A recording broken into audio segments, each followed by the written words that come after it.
Dear students, आज का हमारा टॉपिक है वेटेड एवरेज मेथड से स्टॉक की वैल्यूएशन कैसे करें।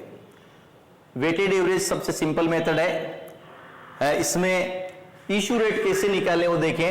ये इशू रेट ध्यान रखना है, स्टॉक की वैल्यूएशन में मेन पार्ट इशू रेट का ही होता है, पता आपको। इसमें हम क्या करेंगे, टोटल कॉस्ट क्या आई माल की डिवाइड बाय टोटल यूनिट कर लेंगे। अब आप सोचेंगे कैसे करेंगे, तो सीधा आपको देखना स्टोर रूम में अमाउंट ऑफ स्टॉक की अमाउंट क्या है डिवाइड बाय यूनिट कितनी है। एक ही बात है ये कि स्टॉक में जो माल पड़ा है वो टोटल कितने रुपए का है, मान लो 5 लाख का है और 1 लाख यूनिट है। Total unit 1 lakh 1 lakh, total amount 5 lakh, तो 5 लाख में 1 लाख से डिवाइड कर देंगे, 5 रुपीज पर यूनिट आएगा और 5 रुपीज पर यूनिट से हम इशू कर देंगे। ठीक है, तो यहां पर इशू रेट निकालेंगे, total cost divide by total unit कर देंगे या amount of stock divide by unit of stock कर देंगे। इससे इशू रेट आ जाएगी और उस रेट से हम माल को इशू कर देंगे। बच्चों, फीफो में इशू रेट फर्स्ट वाली लेनी है, लीफो में लास्ट वाले ब्लॉक से लेना है, लास्ट वाले बंडल से लेना है। एवरेज में आप बैलेंस में देखना, जो एवरेज रेट है उस एवरेज रेट से इशू कर देना और इसमें बैलेंस की अमाउंट डिवाइड बाय बैलेंस की क्वांटिटी कर देना। बैलेंस की अमाउंट क्या है डिवाइड बाय बैलेंस की क्वांटिटी कर देना, जो रेट आए उस रेट से आप इशू कर देना, आपके आराम से पार्ट हो जाएगा। एक क्वेश्चन लेके समझा रहा हूं। आवाज डिस्टर्ब कर रहा है सुनील? देखो क्वेश्चन हमारा वही क्वेश्चन है, क्वेश्चन नंबर 4, 5, 6, 7 हो जाएगा। ये बुक का 7th क्वेश्चन है।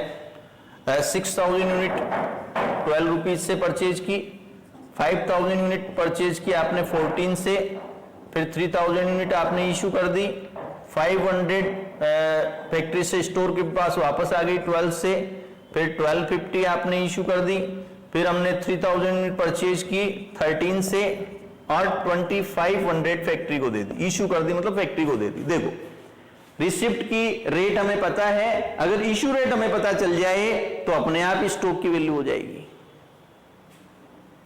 समझ गए? देखें कैसे करना वो देखें। ऊपर लिखेंगे स्टोर लेजर अकाउंट, मेथड का नाम लिख देना वेटेड एवरेज, यहां पर ये डेट,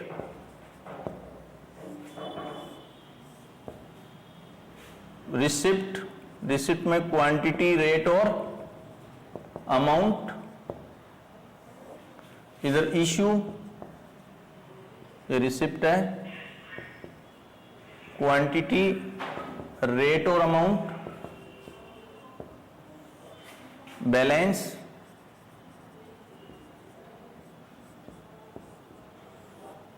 ये क्वांटिटी, अमाउंट और फिर हम इससे निकाल लेंगे रेट। इसमें थोड़ा रेट में उधर लिखता हूं, कोई फर्क नहीं पड़ना है, अकाउंट्स नहीं है। बैलेंस की अमाउंट में बैलेंस की क्वांटिटी से डिवाइड करूंगा, जो रेट आएगी उस रेट से इशू कर दूंगा।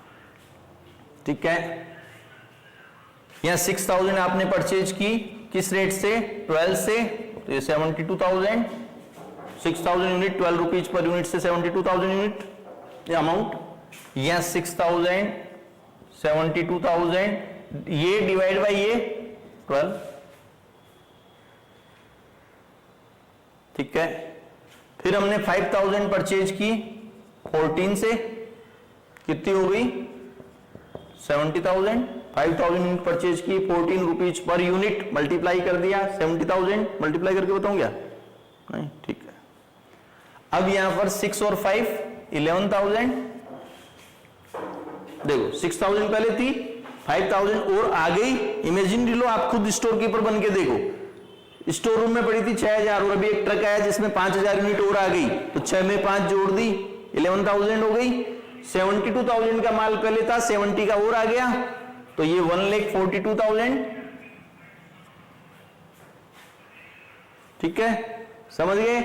अब 1,42,000 डिवाइड बाई 11,000 करेंगे तो आएगा 12.909। क्या आएगा, जो भी आएगा कैलकुलेटर से 12.909, आप उसको कर लेना 12.91, बढ़ता हुआ क्रम लेना, करके देख। ठीक है, यहां तक आ गया समझ में। अब मुझे 3000 इश्यू करनी है तो कोई डर नहीं है मुझे। कैसे नहीं है, मुझे सिर्फ यहां देखना है, कोई दिक्कत ही नहीं है। न कोई ऊपर का ध्यान रखना है, न नीचे वाले लिफो का ध्यान रखना है, न रेट का एवरेज करना है। सीधा यहां देखूंगा 12.91 की रेट का माल पड़ा है। ठीक है, तो 3000 किस रेट से इश्यू करूं मैं, 12.91, तो 38,791 शायद सही है, गलत थोड़े ही करेंगे। 3000 इंटू 12.91, 38,730। ठीक है, अब देखो 11,000 थी, उसमें 3000 माइनस कर देते हैं, इश्यू कर दिया तो कितनी बच गई, 8,000। इधर अमाउंट की बात करें, 1,42,000 का माल था, उसमें से 38,730 का गया, तो कितना रह गया, ये 1,42,000 माइनस 38,730, तो 1,03,270, 1,03,270। रेट चेंज मत करना। रेट चेंज कब होगी, जब नया माल आएगा। अगर 100 रुपए वाला माल है, उसका इश्यू किया तो उसी का वही रेट वाला बचेगा। जब नया माल आएगा तब रेट चेंज होगी। ठीक है, और ये 12.91 कैसे आया पता है ना तुम्हें, या 1,42,000 को हमने 11,000 से डिवाइड किया था, बैलेंस की अमाउंट डिवाइड बाय बैलेंस की क्वांटिटी। चलो ठीक है, यहां तक पहुंच गए हम। अब क्या करें, फिर हम बैठे हैं, इतने में एक ट्रक आता है, फैक्ट्री से माल आया वापस, कितनी, 500 यूनिट। क्या रेट, 12, कितने का माल हो गया, 6,000, मल्टीप्लाई करके लिख दिया। अब यहां पर 8,000 पहले था, 500 और आया तो कितना हो जाएगा, 8,500। 1,03,270 का था, कितने का माल आ गया, 6,000 का आ गया, तो ये हो जाएगा 1,09,270। ठीक है, तो ये हो जाएगा आपके 1,09,270 डिवाइड बाई 8,500। ठीक है, तो ये हो जाएगा 12.8586, 12.855 आ रहा है, मैं बढ़ता हुआ क्रम लेता हूं, तो 12.86 आ जाएगा। चलो यहां तक हो गया। अब 1250 आपको इश्यू करना है, कितना इश्यू करना है, 1250 यूनिट। तो मैं यहां इश्यू में लिखता हूं 1250। कौन सी रेट लूं, तो मेरा ध्यान जाएगा यहां पर, रेट लिखी हुई है, क्या रेट है, 12.86। क्या रेट है, 12.86। तो ये हो जाएगा 1250 इंटू 12.86, 16,075 रुपीज। तो देखो 8,500 था, उसमें से कितना दे दिया हमने, 1250 दे दिया, कितना बचा, 7,250 यूनिट। अब 1,09,270 का था, उसमें से 16,075 का इश्यू कर दिया, कितना बचेगा, 1,09,270 माइनस 16,075, तो 93,195। रेट वही रहेगी, नया माल आने पर चेंज होती है रेट। ठीक है, अब 30,000 आपके और आ गई, स्टोर रूम में माल आ गया, कितना आ गया, 3,000। तो यहां मैं लिख दूंगा रिसिप्ट में 3,000, रेट 13 से 39,000 की। यहां 7,250 थी, फिर एक ट्रक आया, उसमें 3,000 यूनिट उतारी हमने, स्टोर रूम में रख दी, तो ये 10,250 यूनिट हो गई। और इसमें इसको जोड़ देंगे, ऐड कर देंगे, तो 1,32,195। ठीक है, अब क्या करेंगे, 1,32,195 डिवाइड बाई 10,250 करेंगे तो ये आएगा 12.9 समथिंग आ रहा है, तो मैंने 12.91 कर दिया। ठीक है, आ गया यहां तक।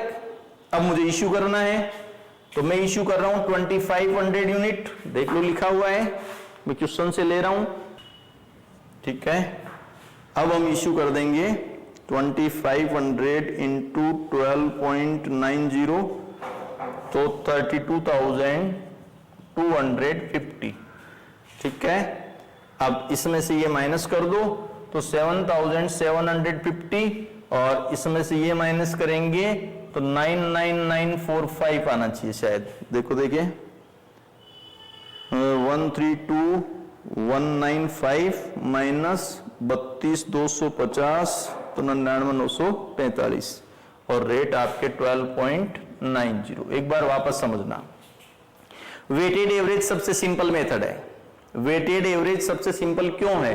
क्योंकि इसमें हमें ध्यान नहीं देना पड़ता कि रेट का एवरेज करना है, फर्स्ट वाला लेना है, लास्ट वाला लेना है। इसमें सिर्फ और सिर्फ माल खरीदा है तो ऐड कर दो, क्वांटिटी में क्वांटिटी, अमाउंट में अमाउंट। अब अमाउंट को क्वांटिटी से डिवाइड कर दो, रेट आ जाएगी, और रेट लिख दो। जिस दिन इश्यू करना है, जैसे यहां इश्यू किया तो यहां नजर डालो, इस रेट से इश्यू कर दो। यहां इश्यू किया तो यहां नजर डालो, ये तो बाद में भरेगा ना, इस रेट से इश्यू कर दो। यहां इश्यू किया तो यहां नजर डालो, इस रेट से इश्यू कर दो। समझ गए? और रेट कब चेंज होती है? जब हम माल खरीदते हैं। तो ये आपके वेटेड एवरेज। बच्चों ध्यान रखना, स्टॉक की वैल्यूएशन के 4 तरीके हम यहां ले रहे हैं। वैसे हाईएस्ट इन फर्स्ट आउट भी होता है, एक स्टैंडर्ड भी होता है एक, पर 4 मेथड आपके काम के हैं, फीफो, लीफो, एवरेज और वेटेड एवरेज।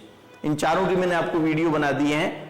अब हमारा जो नेक्स्ट वीडियो होगा उसमें होगा कि वेस्टेज हो जाए तो क्या करें। माल मान लो छिजत हो जाए, क्योंकि सारा माल वापस मिलता नहीं है, माल सूख जाता है, माल में कुछ वेट कम हो जाता, सूखने से वेट कम हो जाता है, कुछ लीकेज हो जाता है, तो उसका हम ट्रीटमेंट कैसे करते हैं ये हम नेक्स्ट वीडियो में मैं बता दूंगा। एक चीज मैं आपको बार बार कह रहा हूं, इसको मैक्सिमम सब्सक्राइब करवाएं ताकि लोगों की प्रॉब्लम सोल्व हो जाए। कई लोग भटक रहे हैं कि मान लो रूरल बेल्ट में रह रहे हैं या कोचिंग से बहुत दूर रह रहे हैं, तो उनके आने जाने का जो भाड़ा लगता है, किराया भाड़ा बहुत बड़ी अमाउंट लग जाता है और उनको फैसिलिटी नहीं मिल पाती है। तो सब तक पहुंचा दो, चाहे वो एमडीएस के स्टूडेंट है, चाहे वो राजस्थान यूनिवर्सिटी के स्टूडेंट है। एमडीएस में बीकॉम फर्स्ट ईयर में कोस्टिंग है और राजस्थान यूनिवर्सिटी में बीकॉम सेकेंड ईयर में कोस्टिंग है, पर है यही बुक, ध्यान रखना।